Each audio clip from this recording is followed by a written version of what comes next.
Tuhan bersamamu.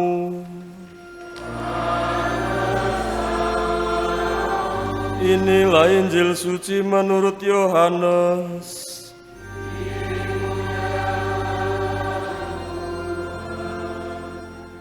Sekali peristiwa Yesus berangkat ke seberang Danau Galilea, yaitu Danau Tiberias. Orang banyak berbondong-bondong mengikuti Dia karena mereka melihat mujizat-mujizat penyembuhan yang diadakannya terhadap orang-orang sakit. Dan Yesus naik ke atas gunung dan duduk di situ dengan murid-muridnya. Dan Paskah, hari orang raya Yahudi, sudah dekat.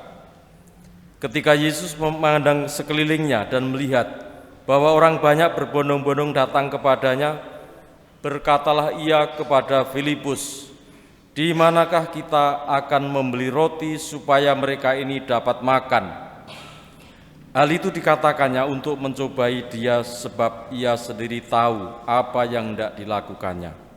Jawab Filipus kepadanya, "Roti seharga 200 dinar tidak akan cukup untuk mereka ini sekalipun masing-masing mendapat sepotong kecil saja."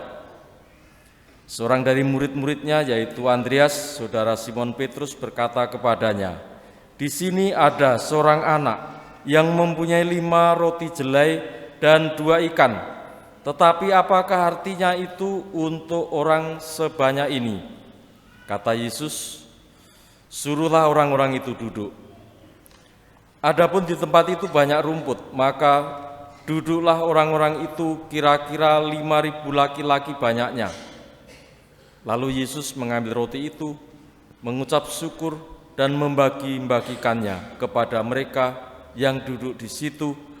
Demikian juga dibuatnya dengan ikan-ikan itu sebanyak yang mereka kehendaki. Dan setelah mereka kenyang, Ia berkata kepada murid-muridnya, "Kumpulkanlah potongan-potongan yang lebih, supaya tidak ada yang terbuang."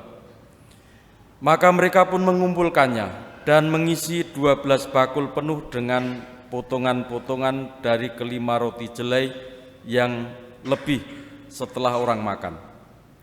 Ketika orang-orang itu melihat mujizat yang telah diadakannya, mereka berkata, "Dia ini adalah benar-benar nabi yang akan datang ke dalam dunia."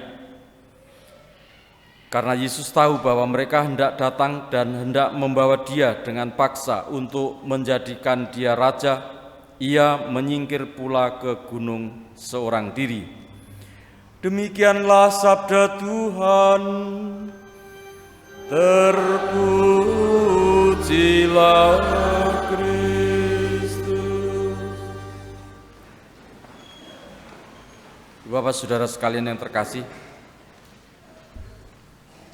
merenungkan peristiwa atau mukjizat penggandaan roti dan ikan menjadi suatu tanda kasih dari Tuhan bagi kita bangsa manusia. Apa maksudnya tanda kasih? Bahwa Tuhan Yesus tidak mau membebani atau membuat para pengikutnya kelaparan atau kehausan, ataupun bahkan mereka mengalami penderitaan dan kematian, tetapi Ia menghendaki semua mengalami hidup. Salah satu sarana hidup adalah memberi makan. Di satu sisi pula Yesus tidak mau merepotkan atau tidak mau menyusahkan, bahkan mempermalukan murid-murid yang harus memberi makan kepada orang-orang yang datang kepada Yesus. Tadi ada diskusi sedikit, bagaimanakah Yesus bertanya, "Di manakah kita akan membeli roti untuk mereka makan?" Dan Filipus mengatakan, "Roti seharga 200 dinar tidak akan cukup untuk mereka ini." Jawaban Filipus itu apakah jawaban dia membawa uang atau hanya andekan? Kita anggap saja Filipus juga membawa uang. Tetapi juga mau beli di mana? Mungkin tidak ada orang jualan. Dan Simon melihat ada seorang anak yang membawa 5 roti dan 2 ikan saja. Mungkin yang lain juga tidak membawa bekal. Tapi ada anak itu membawa. Dan saya merenungkan, kenapa 5 roti 2 ikan itu yang ditampilkan itu bekalnya anak-anak, kenapa bukan bekalnya suster? Biasanya suster itu kemana-mana bawa bekal. Kalau piknik begitu, ziarah, rekreasi keluar, bapak-bapak, romo-romo itu enggak terlalu berpikir, yang penting di saku ada uang, nanti beli. Kalau suster, ibu-ibu begitu, kalau piknik atau ziarah atau pergi kemana itu seminggu sebelumnya sudah sibuk, apa bekal yang mau dibawa. Kalau suster biasanya nyanyi-nyanyi sambil berdoa rosario di mobil. Kapan liar rekreasi, neng omah yo rosario, neng mobil rosario, tekan pantai yo rosario meneh.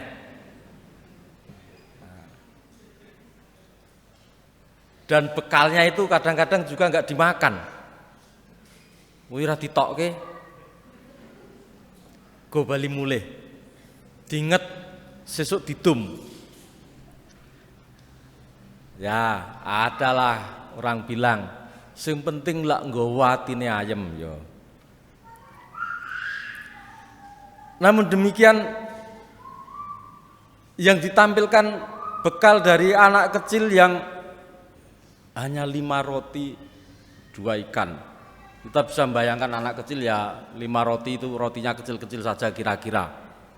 Masa ibunya akan membekali roti yang gede-gede sama ikan segede apa supaya dia bisa bawa.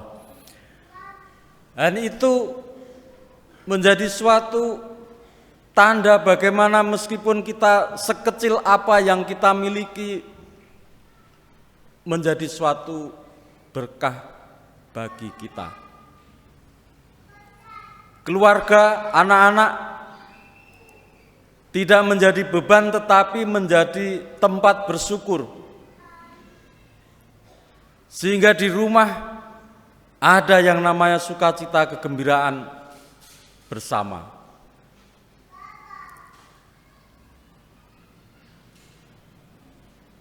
Keluarga-keluarga supaya dengan penuh sukacita membimbing anak-anak untuk menuju masa depan mereka.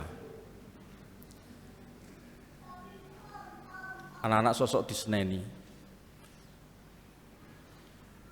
Padahal anak-anak itu memang ekspresinya begitu toh. Disik cileke umur setahun, 2 tahun ngono. Nek ana tamu ki celingkrian ngono lho, maksude penekan neng kursi dan lain-lain. Ngono. Kadang kalau itu diam-diam ben meneng malah dicubit. Ya nangis lah. Nangis genti ngelokke mamae. Bapak tanya, ngapa nangis?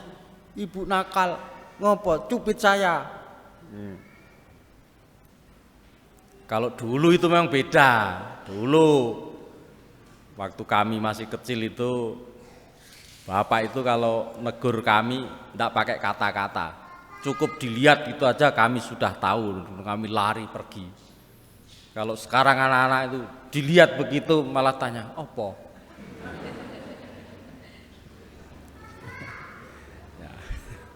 Itulah. Apakah peristiwa apa Yesus memberi makan 5.000 orang? Ada suatu perbedaan dari perjanjian lama dan perjanjian baru. Bacaan pertama. Kita tadi mendengar bagaimanakah orang yang datang kepada Nabi dan membawa 20 potong roti, dan sang nabi mengatakan, bagikanlah kepada mereka. Dan mereka ada 100 orang. 20 biji dibagi untuk 100. Mereka juga bertanya, bagaimana mau membagi? Apakah cukup? Perjanjian Lama. Dan dijawab Tuhan,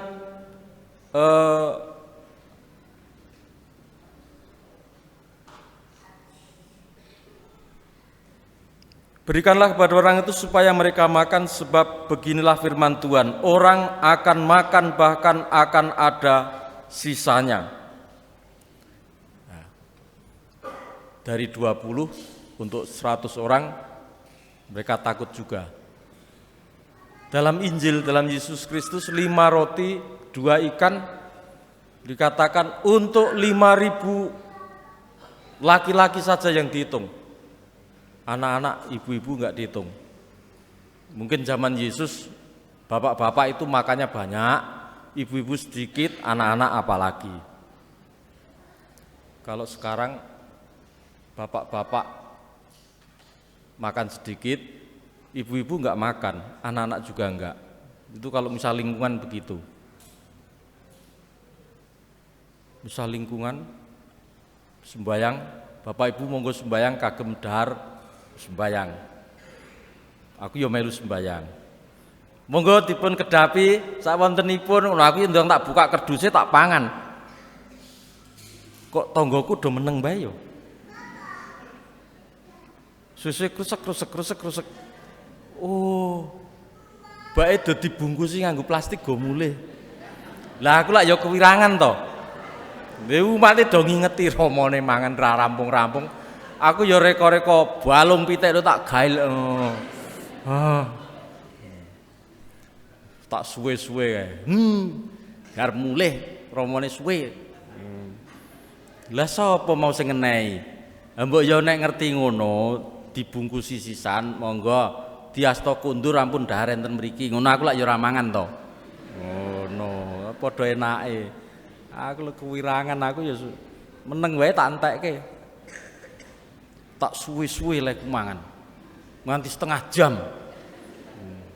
Ibu-ibu usak-usek, bapak-bapak ya suwe-suwe tergerak hatinya untuk membantu ibu-ibu. Terus ana sing menguap. Wah. Aku gur tak toleh aku meneng wae mangan ae. Apa iki mau? Yang dihitung ada laki-laki 5.000. Di zaman Yesus, ibu-ibu anak-anak dihitung makannya sedikit saja. Saiki ibu-ibu anak-anak tidak makan, maka pas tidak usah dihitung. Dan dikatakan sisa 12 keranjang. Wah, nek saiki misa itu tidak hanya 12 keranjang, 200 plastik kresek. Nah, dibawa pulang. Suatu kesempatan karunia yang selalu ada, disiapkan oleh Tuhan sendiri, hanya kita semua diajak untuk memiliki semangat percaya dan berusaha. Percaya apa? Percaya Tuhan akan memberikan yang terbaik. Usahanya apa? Salah satunya tadi dikatakan diskusi, arep tuku, duitnya cukup, dan ada modal yang dimiliki anak kecil itu yang diserahkan kepada Tuhan. Bapak saudara sekalian, menghadapi kehidupan kita sehari-hari, seringkali juga ada kegelisahan baik dalam hati kita. Anak-anak wis mulai do gede, do mulai sekolah. Mongkon dhisik le tuku omah ya mung sak kamar. Sak kamar gitu, yukur kamar kuwi. Pit motori kok ngemper. Nek masak jajan. Saiki anake loro gede-gede. Mosok sak kamar terus. Bapak ibu arep guyu ra sida. Ngono tok. Maka mesti dipikirkan juga anak-anak digawe kamar dhewe-dhewe. Engko nek gedhe ora mung gawe kamar dhewe-dhewe, gawe omah dhewe-dhewe. Dengan pekerjaannya masing-masing. Kita ada kegelisahan-kegelisahan. Kita yang sudah mulai tua juga gelisah. Anak-anak kaya mbokku, bapakku anake 9, bareng tuwek ya gur karek dhewe. Anak itu lunga. Ketika bapak ibu sudah menjadi tua dan tinggal berdua saja mikir, sing mati sok sapa sing dhisik. Penak sing dhisik mati. Sing keri susah. Mending nek sing ninggal dhisik kuwi Mbah Kakung. Nek sing ninggal dhisik Mbah Wedok, Mbah Kakung ora iso dahar. Soalnya apa? Kakung-kakung ki ket cilik dimanja. Mangan diladeni, masak dimasakke. Mbah Wedok pinter, apa-apa iso. Masak duwe masakan, dahar duwe daharan.